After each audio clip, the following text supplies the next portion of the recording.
काला जादू।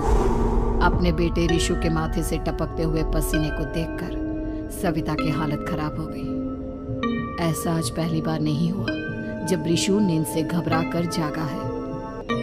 हाय मेरा बच्चा, न जाने किसकी नजर लग गई है तुझे।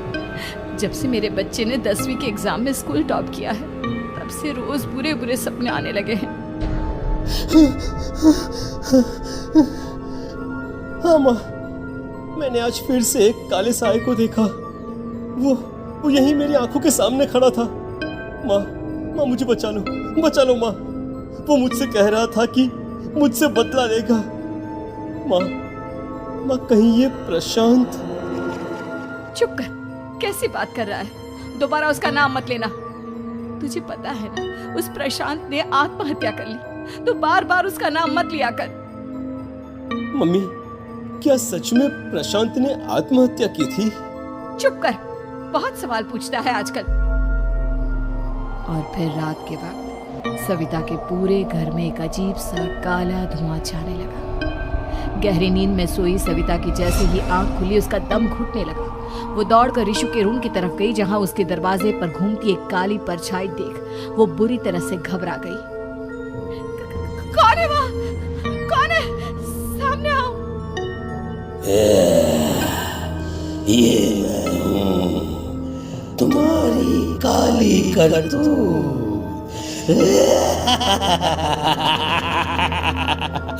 और अब मैं तुम्हारे बेटे को ले जाने आया हूँ।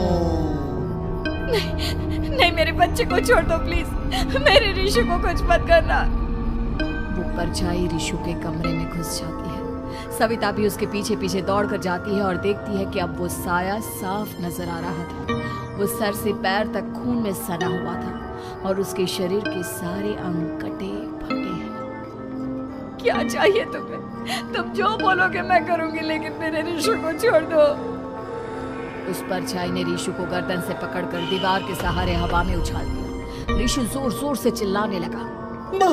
माँ बचाओ मुझे, बचा लो माँ, ये मुझे मार डालेगा। माँ मुझे बचा लो माँ। नहीं ऐसा मत करो, मुझे मार दो लेकिन मेरे बच्चे को छोड़ दो। मैं तुम्हारे आगे हाथ जोड़ती हूँ। वो परछाई रिशु को जमीन पर गिरा देती है और अचानक वहां से गायब हो जाती है। रिशु, मेरा बच्चा, तू ठीक तो है ना? कुछ बोल बेटा, क्या हुआ है तुझे? मैं ठीक हूँ माँ। क्या हुआ था यहाँ पर? कुछ नहीं बेटा, कुछ नहीं। तू परेशान मत हो। हम कल ही गांव के बाहर जो तांत्रिक महाराज रहते हैं उनके पास चलेंगे। ठीक है माँ, हम जल्द ही उनके पास चलेंगे। मुझे बहुत डर लग रहा है माँ। ये बार बार मुझे डरावने सपने आना, ये सब हमारे साथ क्यों हो रहा है माँ? अगले दिन सविता अपने बेटे रिशु को लेकर गांव के बाहर तांत्रिक के पास जाती है। जिस जगह पर तांत्रिक रहा करता था वो जगह बहुत डरावनी थी। चारों तरफ कंकाल और खूब भूतियां नजर आ रही थी। गांव से दूर वीराने में उस जगह पर जोर से आंधी चल रही थी।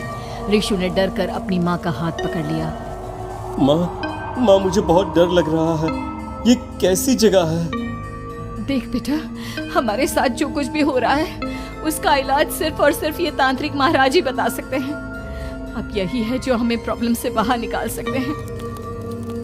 जैसे ही सविता और रिशु तांत्रिक की झोपड़ी के अंदर पहुंचे, वहां का नजारा देखकर उनकी आंखें फटी की फटी रह गई। तांत्रिक की झोपड़ी के अंदर कई सारे लोग अपनी गर्दन घुमा घुमा कर जोर जोर से चीख रहे थे। कौन हो तुम और यहाँ क्यों आई हो? महाराज, मेरे बेटे को कुछ दिनों से एक डरावनी काली परछाई नजर आती है और कल रात उसने मेरे बेटे पर हमला भी कर दिया।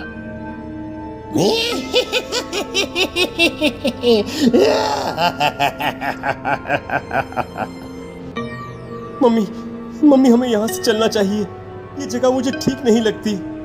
नहीं बेटा, ऐसा नहीं कहते। रुक जाओ, 2 मिनट के लिए रुक जाओ। क्या कहा? काली परछाई? तुम्हारे बेटे पर किसी काली परछाई ने हमला किया? हाँ महाराज, वो कह रही थी कि वो मेरे बेटे को कुछ कर देगी। कोई उपाय बताइए महाराज, मेरे बेटे के साथ कुछ गलत नहीं होना चाहिए। तुमने किसी दूसरे के साथ गलत किया है। तो तुम्हारे साथ भी गलत होकर ही रहेगा। तुमने किसी की जान ली है, किसी को मार डाला है तुमने। नहीं महाराज, मैंने ऐसा कुछ नहीं किया। मैंने किसी की जान नहीं ली। मुझे कोई उपाय बताइए। लगता है तुम इतनी आसानी से नहीं मानोगी।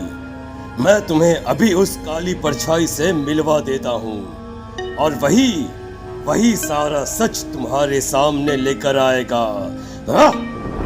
सविता और ऋषु ने डर के मारे अपनी आंखें बंद कर ली। तभी अचानक तांत्रिक की झोपड़ी में अजीबोगरीब आवाजें गूंजने लगी। सविता और ऋषु बुरी तरह से कांप रहे थे। आंखें खोलो और अपने सामने देखो। क्या यही है वो जिससे तुम कल रात को मिली थी? बताओ मुझे। हाँ, इसने कल रात मेरे बेटे के ऊपर हमला किया था। ये उसी लड़के की भटकती हुई आत्मा है जिसे कुछ दिन पहले तुमने मार डाला था। मम्मी, ये महाराज क्या कह रहे हैं? क्या सच में आपने किसी की जान ली है, किसी को मार डाला है? अगर हाँ तो बताइए ना मम्मी, किसको मारा है आपने? किसको? तुम्हारी माँ इतनी आसानी से सच नहीं बताएगी बेटा। इसने एक बच्चे की जान ली है। कहीं उसका नाम प्रशांत तो नहीं महाराज? वो मेरा दोस्त है, मेरा मतलब मेरा पड़ोसी है। सही पहचाना। देखा सविता, तुम्हारा खुद का बेटा भी जानता है कि तुमने किसी के प्राणों की बलि चढ़ा दी और इसीलिए अब उसकी बुरी आत्मा तुम्हारे घर में भटकती है। मुझे माफ कर दीजिए महाराज, मुझसे बहुत बड़ी गलती हो गई। प्रशांत हमारे पड़ोसी का बेटा था। हर बार उसके नंबर मेरे बेटे से ज्यादा आते थे और इसलिए मैंने उसके कमरे के बाहर काला जादू किया था, पर मुझे नहीं पता था कि वो मर जाएगा। तुम्हारे उसी काले जादू वाली गुड़िया के अंदर एक बुरी आत्मा थी जिसने उस बच्चे के दिमाग पर बुरा असर कर दिया और उसी की वजह से उस लड़के ने अपनी बालकनी से कूदकर आत्महत्या कर ली। इसकी वजह सिर्फ और सिर्फ तुम हो, तुम। नहीं महाराज, जो कुछ भी हुआ मुझे नहीं पता था कि प्रशांत अपनी जान दे देगा। प्रशांत की आत्मा इस वक्त तुम्हारे सामने खड़ी है, हमसे बात करना चाहती है। बोलो क्या कहना चाहते हो? मैं जीना चाहता था, बड़ा होकर कुछ बनना चाहता था। आपके बेटे से मुझे कोई परेशानी नहीं थी। अरे वो तो मेरा अच्छा दोस्त था। मुझे माफ कर दो बेटा, मुझसे बहुत बड़ी गलती हो गई, मुझे माफ कर दो। माफ करने से मुझे वापस जिंदगी नहीं मिल जाएगी। मेरे माँ बाप आज भी मेरे लिए रोते हैं। आपने मेरे साथ बहुत गलत किया है, बहुत गलत। और तभी अचानक प्रशांत की आत्मा वहां से गायब हो जाती है। सविता जोर जोर से रोने लगती है। सुन लिया तुमने? ये तुम्हारे अपने ही किए हुए पाप हैं जो इस तरह से तुम्हारे सामने आ रहे हैं। माँ, ये आपने अच्छा नहीं किया। सिर्फ 10th बोर्ड के एग्जाम में मैं टॉप कर पाऊं, इसलिए आपने मेरे दोस्त के ऊपर काला जादू कर दिया। नहीं मम्मी, नहीं, अब हम कभी खुश नहीं रह पाएंगे, कभी नहीं। मेरे दोस्त की आत्मा को कभी शांति नहीं मिलेगी मम्मी, कभी नहीं। लेकिन मैंने जो कुछ भी किया सिर्फ तुम्हारे लिए किया। वो लड़का हमेशा फर्स्ट पोजीशन पर आ जाता था और इस वजह से हमेशा तुम्हारे मार्क्स कम पड़ते थे। मैंने तो सिर्फ उस पर एक छोटा सा काला जादू किया था बेटा। मुझे क्या पता था कि उसका ये नतीजा निकलेगा।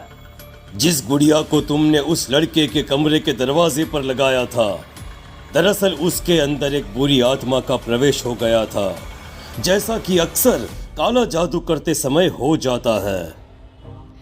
मुझे अपनी गलती का एहसास हो गया है। मैं प्रायश्चित करना चाहती हूँ, आप बताइए मैं क्या करूँ?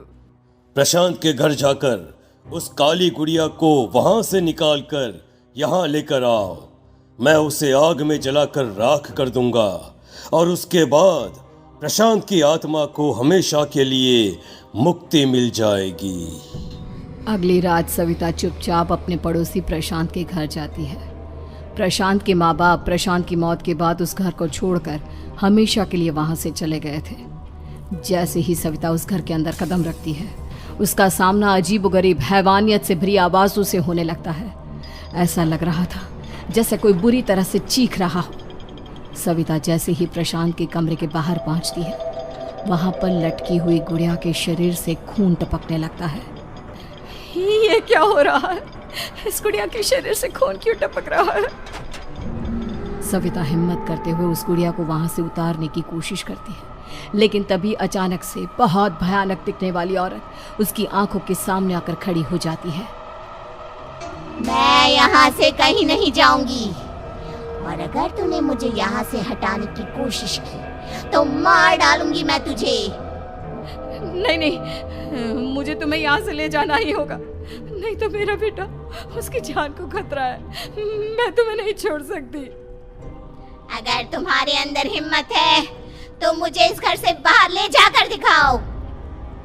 और ऐसा कहकर वो औरत सविता के ऊपर हमला कर देती है और उसे हवा में उछाल उछाल कर जमीन पर पटकती है।